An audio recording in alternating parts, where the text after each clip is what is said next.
Hey, good morning, Mark here. Mark's Crypto Corner, as you know.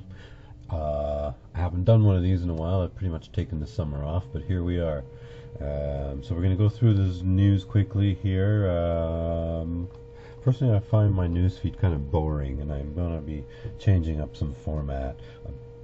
So I've got some other stuff I want to talk about that's more important than gambling, in my opinion. So far, for now, we're just going to go through this quickly. What is real gambling? Owning cryptocurrency or betting? Well, I'm not going to get into the article too much. I'm not a gambler, but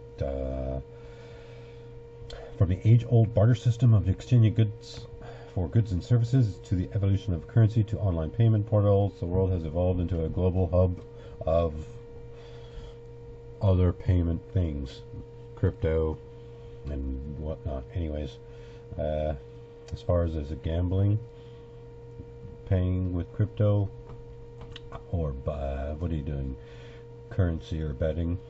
Let's see. I would say gambling is more risky. You can make a pretty educated guess on crypto picks if you know what you're doing, talking about it and reading, more in-depth news and following certain people in the industry. So there we go. I'm a little rusty on my reports here, stumbling over my words, but that's okay. We'll get the flow. More coffee needed. So anyway, September 9th, did I mention that? It's nice and sunny out. It's fall. The apples are red. I'm going to have a lot of them to be putting in the brown bag. And those things get heavy fast. Anyways, back to crypto news. Solving the woes of Ethereum swap fees. Yeah, like gas fees are pretty high on Ethereum. It's almost not worth doing business with Ethereum in certain aspects of smart contracts and so on because of the gas fees. I don't know how they are since the ETH 2.0 is going. They were supposed to address that in July. I think it got addressed in July with some updates, but I haven't heard anything too fantastic about it. I don't think it changed that much. Just a little bit of a shuffle around with certain features.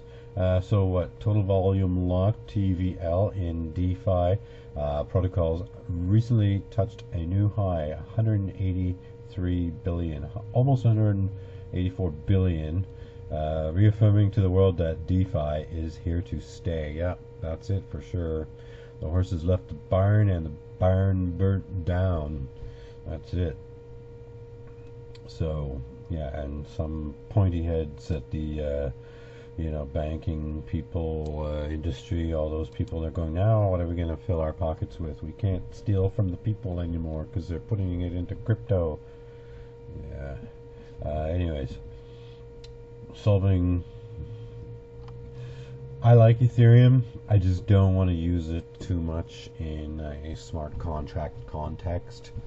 I do have some tied up in a bit of smart contract from earlier, but the traffic, gas fees wasn't so bad then, but so I'll just let it sit and do its thing, and I'll look at it later. But what's next? Coinbase, how to increase your cryptocurrency income. Well, there's a lot of ways you can do that. Recently, the growth of the crypto market is attracting more and more traders who want to grab their own piece of the crypto pie, like everybody. But a lot of people I talk to say, no, I don't know, no, I don't want to, I don't care, blah, blah, blah. Very little education in that area for the common person. Such a demand stimulates founders of copy trading platforms to constantly improve. Copy trading is following a more professional person online that's trading, and they post their trades, and you basically follow what they do, and no matter what, you're going to win some, you're going to lose some. You weigh, what's the percentage of wins versus losses. If you win more than you lose, that's really all you can do, right? That's the name of the game. Buy low, sell high, buy the dip, buy the dip. I'll tell you. Yeah, anyways, we'll look at some of that after. Dogecoin, webcam site, Bonga Cams become next major player to accept Dogecoin. Oh, these are places that accept Dogecoin for payment. Well, that's just crazy. I hope they have an instant settling process to USDC or whatever stablecoin they might be using.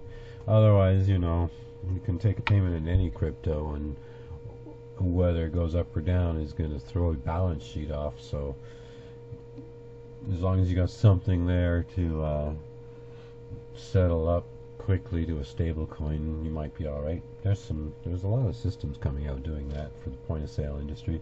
So what's next? Cogs Slam. I remember in the 90s, kids, they had Pogs, you little round things, you smack them down on the ground or something and they bounce, and heads or tails basically with a picture on it. I don't know how they make money off that stuff, but Southeast Asian based R Fox Games, a subsidiary of Red Fox Labs, has released its free-to-play game Cogs Slam in closed beta. The Bitcoin News finds out more about Cogs Slam. Digital gaming experience with the collaboration of YGG, Yield Games. These are words that I've never put together before.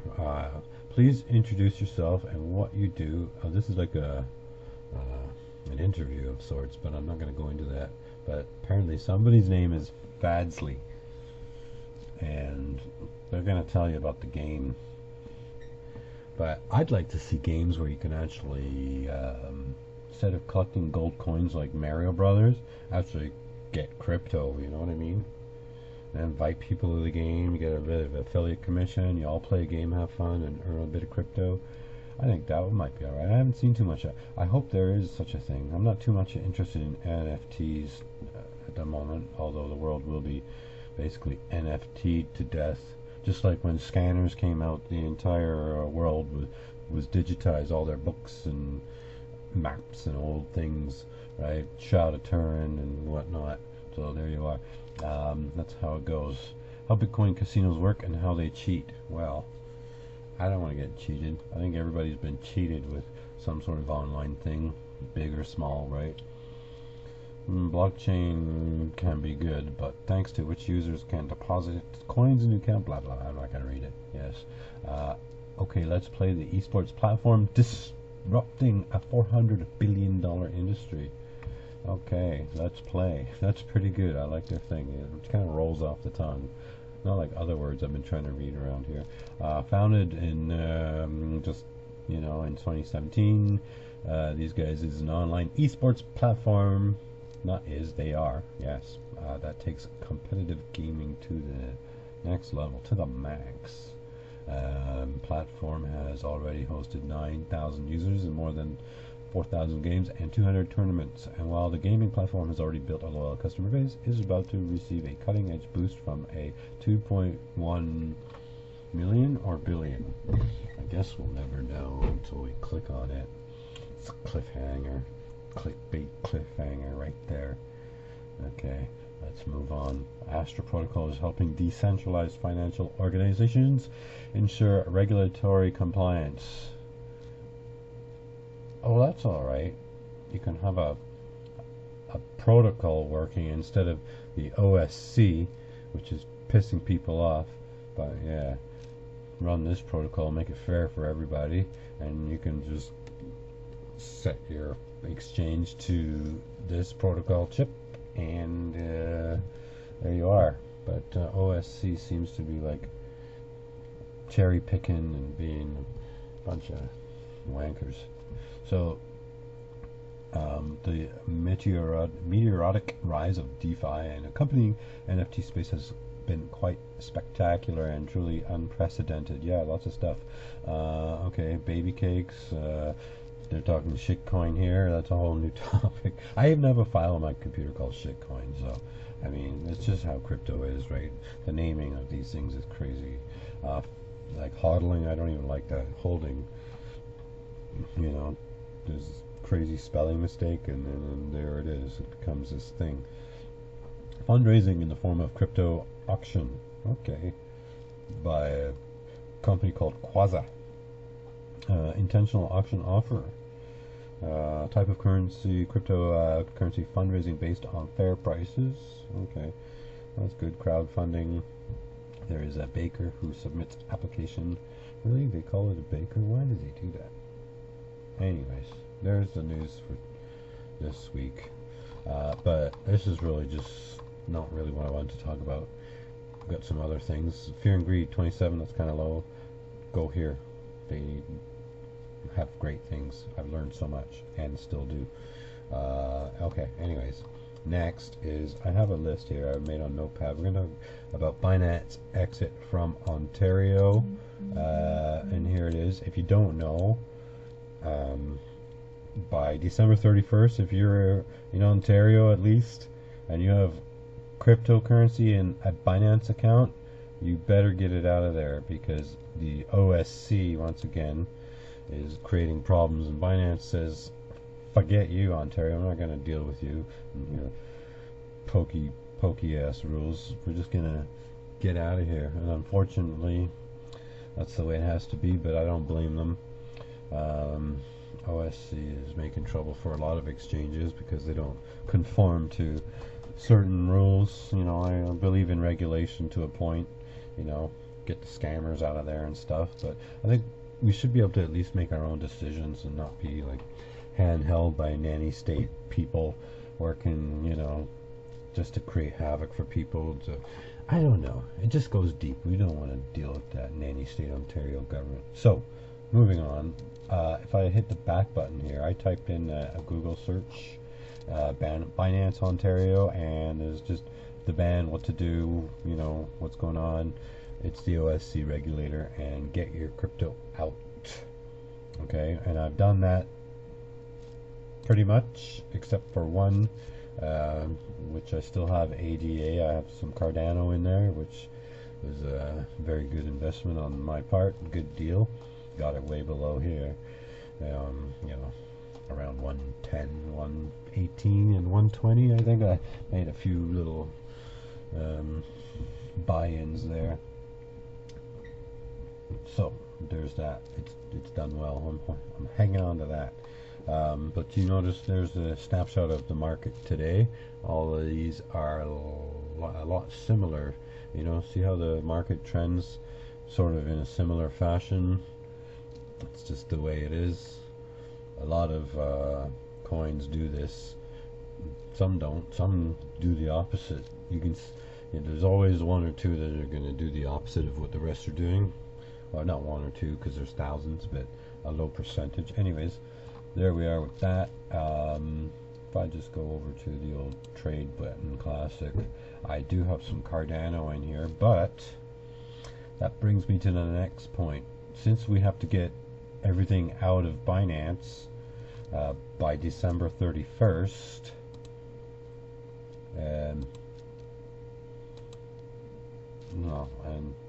according to this article, and probably all of them, so it's not just me and this guy saying it, it's everybody, so get out. I've been looking to put my ADA Cardano somewhere else, and if you go to Cardano website, we are here, cardano.org/calculator.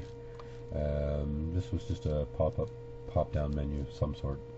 Anyways, there's some Cardano wallets you can use. There's two listed: Daedulas wallet and Yoroi wallet. Yoroi wallet. I don't know how you say it really. To me, it's like your ROI, return on investment wallet. Yoroi. I don't know. You call it what you want, or listen to someone else say it. But first, we'll look at the Daedulas wallet, right? I have tried this. Looks cool. I got some. You can stake in here, and with the staking pools, and earn more Cardano over time, which is kind of might be not so up to date as the current models that they're selling at the stores.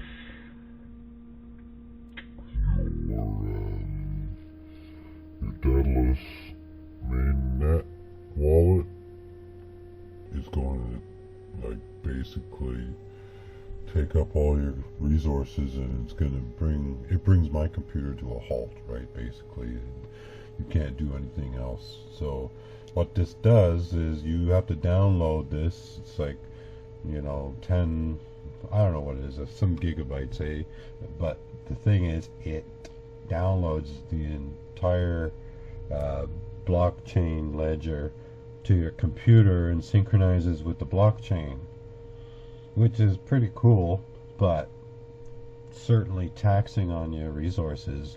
So if you don't have a computer that can handle that, or maybe you can run a separate computer or something like that, or if you're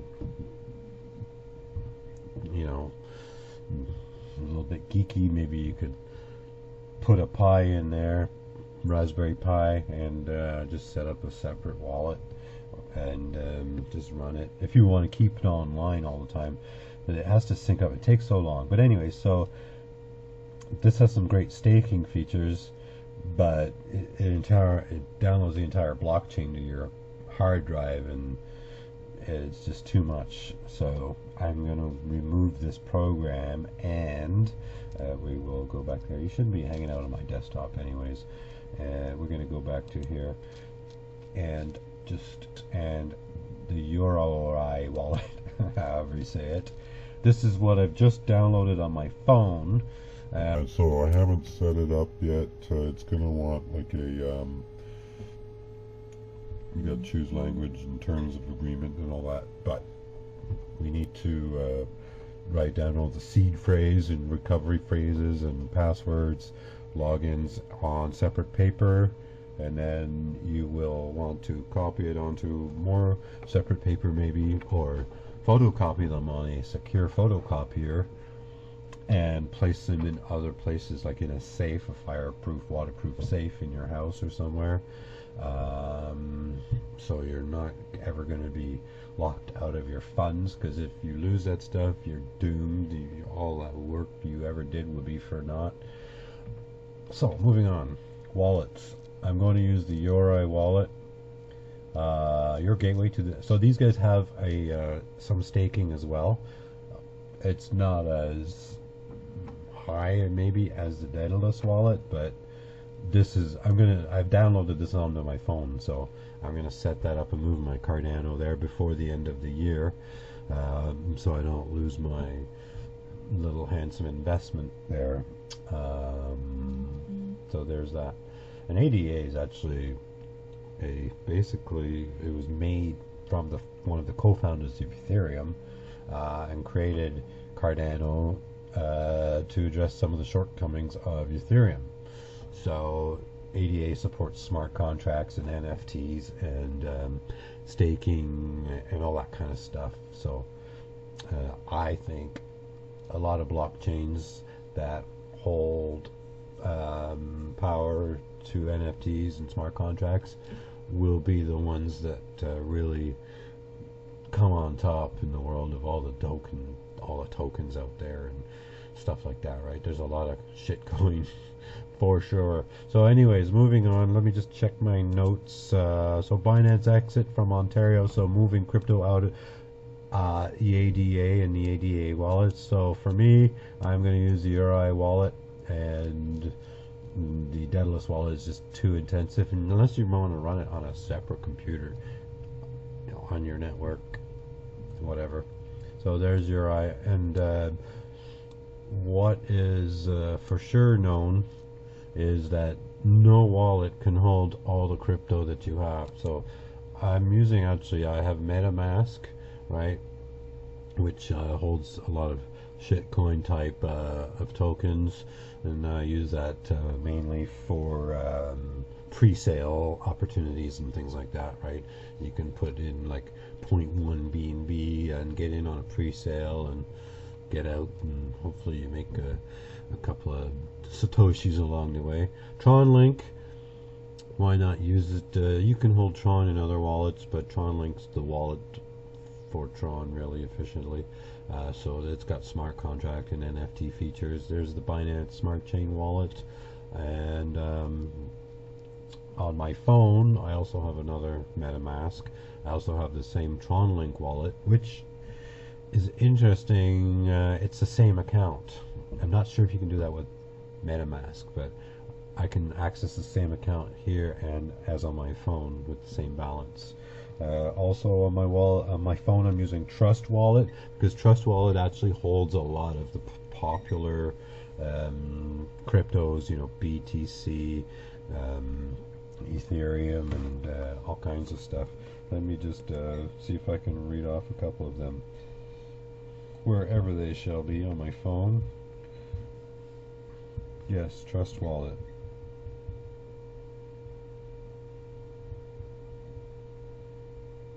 Okay, so it holds Zcash, Bitcoin, Stellar, Ripple, Ethereum, BNB Smart Chain. There's a difference, right? You have to know that if you're hanging around Binance and using BNB. Litecoin, Polygon, Matic, and then, yeah, so it holds quite a few good coins there. Ripple, OSC is really giving it to Ripple, though. That's another topic. Because I opened a Canadian exchange that was approved by the OSC, and guess what? Ripple has been blocked from being traded in it. So, yeah, it's just annoying. But you can still use Ripple XRP in other wallets and buy it from somewhere else. So, I don't know if VPNs work or not. But anyways, I think that's going to be it for today's news. One thing maybe I didn't talk about, and it was right at the top of the list, but it was scrolled a bit so I didn't see it. Coinbase, by September 28th, if you haven't already, where are we here? Coinbase, yeah. You have to update your KYC with, they want your license and stuff, in Ontario anyways, and they will restrict some of your activities if you don't do that. I just did that and I think it worked because I'm not getting that nag screen anymore. So I'm pretty sure it works. I guess we'll find out on the 28th. But as you can see, I don't keep a lot of crypto in here. I buy, a few dollars here and there, and then I basically move it on out to a wallet or something like that, right? Or an exchange if I want to play with it a bit. Yeah, I don't keep too much in Coinbase. I just use it for picking up some here and there. It's a cheaper way to go than using one of those crypto ATMs, which I have used just for shits and giggles. It's kind of a strange thing to do, but it's an odd feeling. The first time you do it, you're like, what just happened? Did I get ripped off? But no, it actually works. It's pretty cool. Anyways, let's say goodbye for now. Happy Crypto Sunday. And there you are. We'll talk again, hopefully next week. Bye.